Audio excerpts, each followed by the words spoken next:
today's video, for today's video, magpapalit kami ng kuwan ng pan dito sa cooling tower na galing sa India. Sa India pa to galing, sa India. Mga buhay na kasi ito, nakabit na namin. Yung pin kahapon. Pinapon mo? Pin.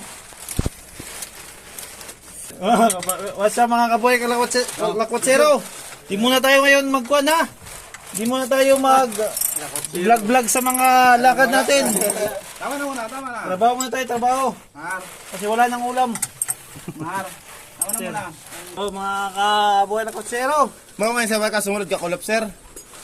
Ay, sumunod ka gabi. Oh, lagyan lang natin ng labi para mas maganda yung higpit. Yo, what's kumapit up siya, mga kumapit. ka-PB? For today's video, guys. Pahingi ako ng lakwan. Mag-install kami Pre, ng cup daw. Pre, cup. pan blade. Number 4. Number 4, pan blade. Watch out. Shut down. Ganon nga guys, ganon yung mangyayari ngayon. Good morning Kaparsyal. Welcome back.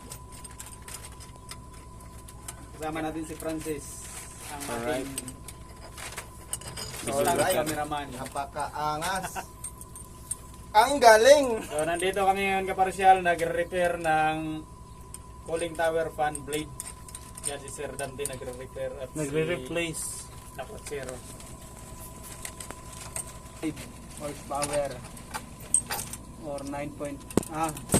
Tayo ngayon, lagyan na lang natin na yan ng tagging. Purpose only. Para purpose ng tagging, kung mag-vibrate or magluwag yung mga bolt malaman natin. Ano? Nagluwag na yung bolt. Yung purpose ng mark. Okay. Ito. Yung mga purpose ng marking. Yan. Kasi ngayon, susubok kami sa wire connection ng motor. Tingnan namin kung goods yung takbo ng pan na kinabit namin. Magandang araw mga warriors. Welcome back dito sa ating vlog. Intro dahil ito. So nandito kami ngayon mga warriors sa cooling tower fan. Magayos kami ng cooling tower fan blade kasama si Sir Dante, ang ating warrior. Yung pinakamatindi. Jason Katausan, Francis at si Mr. Jumar. So yung gagawin natin ngayon, ano? Yung gagawin natin ngayon mga warriors ay i-retapping natin yung tapping ng ating cooling tower fan motor. Yung connection niya ay naka-delta connection. So gagawin natin is i-convert natin into Y connection for testing. For testing purpose mga ka-warrior, ano? Kasi kailangan natin testingin low speed yung ating cooling tower fan blade para hindi siya madamage. Ngayon, tapos na kami magkabit ng aming pan. Ngayon is mag-testing na kami. Ito pala yung namin yung dalawang matitinding tao dito sa planta. Mga idol. Ito naman si Francis, si Sir Dante, si Sir Rio. Wait na lang kami na inaayos yung connection doon sa control room. Or sa VPC pa. Yan mga ka-warriors, magtitesting na tayo ng cooling tower fan blade. Yan. May bago kami. Titestingin na natin mga warriors. Sa mga bago pa lang pala dyan sa ating channel, kasi bago pa lang din yung ating channel, huwag nang kalimutang mag-subscribe at syempre, pa-click na rin ng ating notification bell dyan. Ting ting! Yan o. Para lagi po kayong updated sa mga video nating i-upload dito. Nandito lang kami sa malapit sa Qatar. Kasunod ng Qatar, nandito kami. Sa Kalbayog.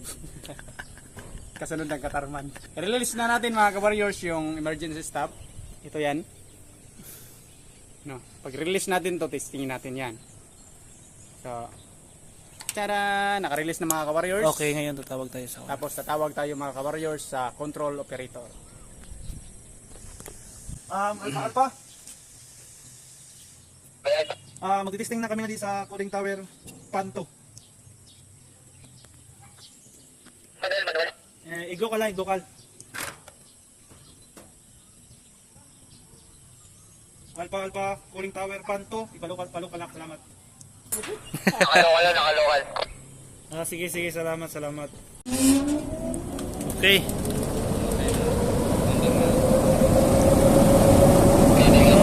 Yan mga ka-warriors, tinisting na natin yung cooling tower fan plate. Check natin yung vibration. Tina-stop ko muna yung radiator fan para makuna ng vibration. Ititest namin yung vibration niya kung mataas o mababa. Gagamitan namin ng instrument ng vibration meter. Kaya ikakabit namin mamaya. Okay, mga ka-warriors. Sige sir. Okay mga ka-warriors. Bale, ito ang gagamitin natin sa pagkuha natin ng temperature na motor. Ito ang tinatawag na thermometer gun. Tapos, ito naman ang gagamitin natin pagkuha ng vibration. Vibration meter na tinatawag. Ito. Gagamitin natin para hindi tayo sabihin natin na malakas yung vibration, wala naman tayong idea na kung ilang. Ayan mga ka-warriors, ngayon mayroon tayong mga assigned task na ginawa para makomply natin yung requirement sa pagtitesting ng fan blade. Si Jomar yung magkukuha ng temperature ng motor, Francis naman yung magdodocument, si Sir Dante yung kukuha ng vibration ng fan, ako naman yung mag-start, Jason naman yung kukuha ng current. Okay. So yan po yung mga kailangan natin para makomply natin yung pag-testing. Start? Okay, third. Position. Start. Lupit.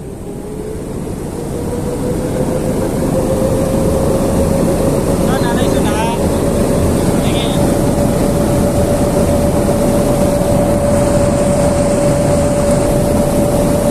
May stable ba siya? Current 4.5.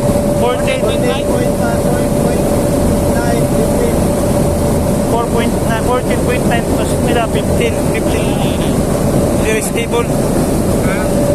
Vibration niya is 0.4 milliseconds.